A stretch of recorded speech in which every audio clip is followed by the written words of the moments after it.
set in the northern Great Plains during the early 18th century. This is the period when European settlers had already colonized most parts of the country. They looted the resources, killed the local natives, and destroyed the forests to build cities. At the start, we see a young Comanche girl, Naru, who enjoys hunting. She has a well-trained dog named Sari, who appears to be extremely loyal to her. One morning in the forest, Naru is practicing with her axe when she notices a deer. She decides to hunt it down, but a loud thunderclap causes the deer to flee. Not willing to give up, Naru and her dog pursue the deer with all their might, but still, they are unsuccessful in capturing it. During the process, Sari's tail becomes entangled in a bear trap, causing him extreme pain. Luckily, Naru quickly comes to his rescue. Once she frees Sari from the trap, she also applies some natural remedies to his tail. Let me just rub some berries on that shit there. After this, the two prepare to return home, but just then, they hear a loud noise coming from the sky. Naru immediately goes to investigate, and when she reaches a nearby cliff, she sees a large alien ship flying through the clouds. Must have accidentally inhaled some of those berries. In the following scene, Naru meets her brother, Tabe, who is an excellent hunter. In fact, he is regarded as the fiercest fighter in the entire tribe. Whenever they go for a big hunt, Tabe is the one who leads them. Naru shares with him that she saw a thunderbird in the sky earlier. She also expresses that she is ready to join him in the upcoming hunt. However, Tabe does not believe that she is prepared, saying it is dangerous. Following this, Naru returns to her mother and assists her in preparing some medicine. As she is sharpening her axe, her mother inquires as to why she wants to hunt. Naru responds that she is as skilled as the others because she uses her intelligence more than her physicality. However, even her mother believes that she can't hunt. This proves that the Comanche people do not think that their women are capable of hunting like their male counterparts. A few moments later, Tabe arrives with a hunted bird for food, but Naru does not appear to be pleased with it. On the other hand, a dangerous-looking predator jumps out of the ship. He has extremely advanced weapons on him, like lasers, thermal vision, and also the ability to become invisible. To give us a brief demo of his abilities, the predator walks into the forest and effortlessly kills a giant snake. Elsewhere, while gathering herbs for the medicines, Naru notices the men making their way into the jungle in order to kill a lion. When she learns that the lion has captured one of their men, named Puyi, she decides to join them. As expected, the men refuse to let her come along, but when Tabe vouches that she can help treat the wounded, they agree. Soon the search begins, and Naru guides everyone using her so-called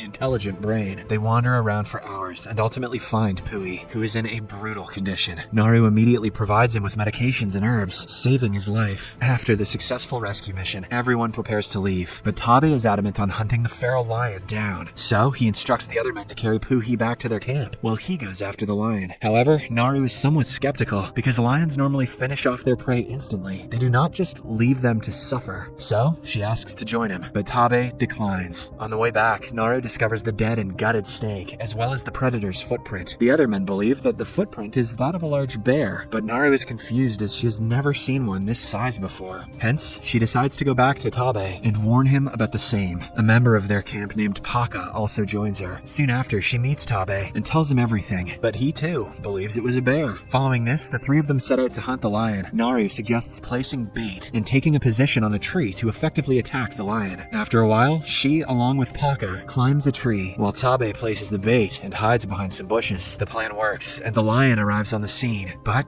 instead of going after the bait, it lunges towards the duo. At first, the lion kills Paka and slowly starts moving towards Naru. The latter is holding a spear, confident that she can defend herself, but right then, she notices the predator. This distracts her momentarily, allowing the lion enough time to strike her and knock her to the ground. A few hours later, Naru wakes up and finds herself back at the village camp. It turns out that her brother saved her from the lion and brought her home. Meanwhile, Tabe also arrives with the lion's head. All the villagers are proud of him, so the elders elevate him to the position of war chief. However, Naru remains convinced that there is something else in the forest and wishes to go back. She tells Tabe about it, but the latter dismisses her, stating that she is not prepared to hunt yet. Since no one believes her, Naru decides to take matters into her own hands. Early the next morning, she, along with her dog, heads to the forest to investigate. There, she makes a rope out of wood skins, ties it to her axe, and uses it as a boomerang. With the help of it, she is able to hunt down a rabbit, which she cooks in the forest and eats eats with Sari. Meanwhile, the predator is watching a wolf, which is about to pounce on a small animal. As soon as the wolf catches its prey, the predator attacks and kills it. Invisible 3D slice. On the other hand, Naru continues to move in search of clues about the predator. After a while, she arrives at a location where she discovers several dead buffalo with their skins ripped off. Naru is shocked and perplexed as to who could have done this, as buffaloes are regarded as symbols of honor and generosity in their culture. Alongside the bodies, she discovers a cigar, but Naru is unaware of what it is. After her investigation is done, she continues her journey until she falls into a swamp. To make matters worse, it turns out to be quicksand. Naru slowly drowns inside, and it appears as if she will suffocate to death. But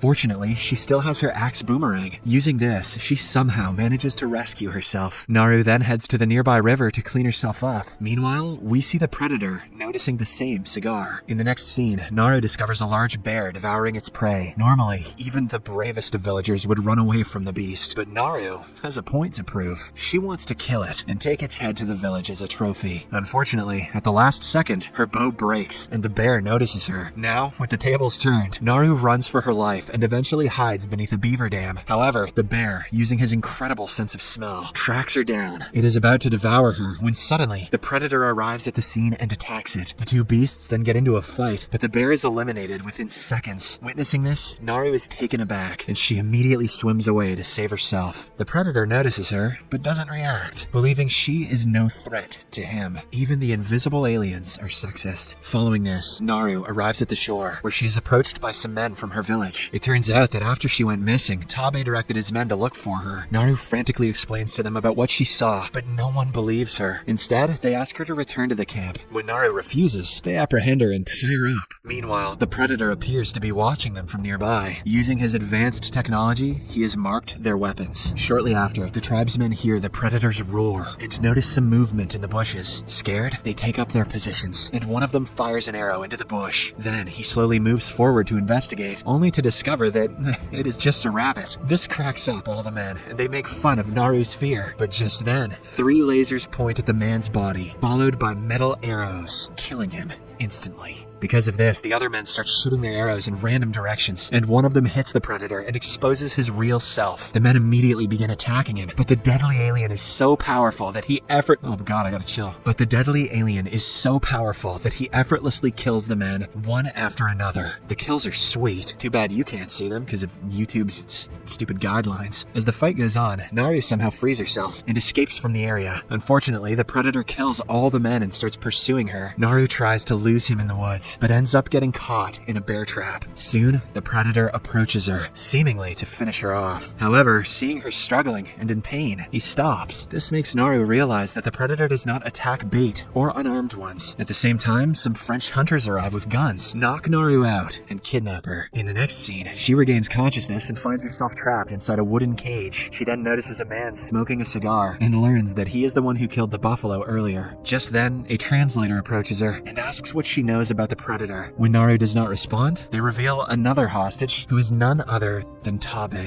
Naru is taken aback to see him there, but she can do nothing about it. Shortly after, the siblings are taken into the forest, where they are tied up as bait for the invisible alien to hunt. Tabe panics, but Naru assures him that the predator does not attack defenseless beings. Unsurprisingly, the same thing happens. The predator slowly approaches the men from behind and starts killing them one by one. These kills are even sweeter. Too bad you still can't see them because of YouTube's stupid guidelines. While the massacre continues, the siblings manage to free themselves. Tabe goes to find a horse for himself, while Naru goes to the French hunter's camp where her dog Sari is being held. On reaching it, she wipes out the remaining hunters, using her impressive moves. But before she leaves with her dog, the translator approaches her. His leg has been severed, so he begs for medication. In exchange, she offers to teach her how to use a gun. Naru agrees and gives him some medicine that lowers his body temperature. As she is learning how to use the gun, they hear the predator's scary roar. It sounds like this.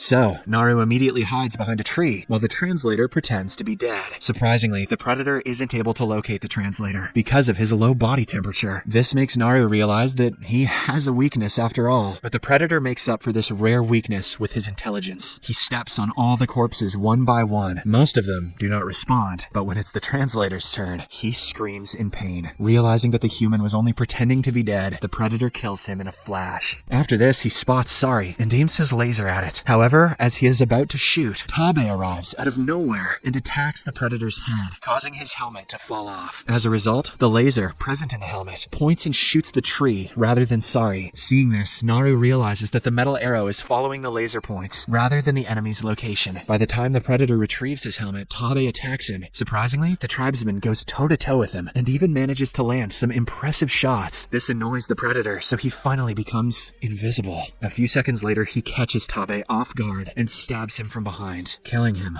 mercilessly. Naru watches this unfold right before her eyes, but she doesn't have time to mourn. She flees with her dog immediately.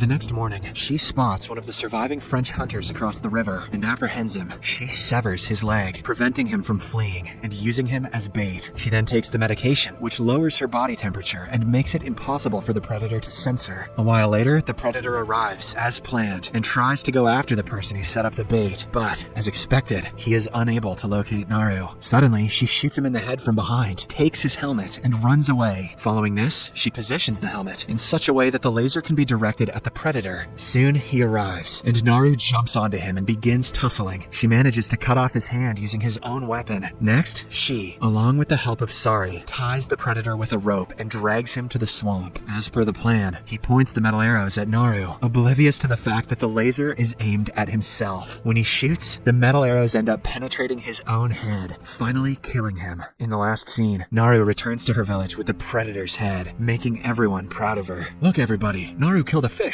Or what the hell is that? She is then declared as the new war chief, something which she has always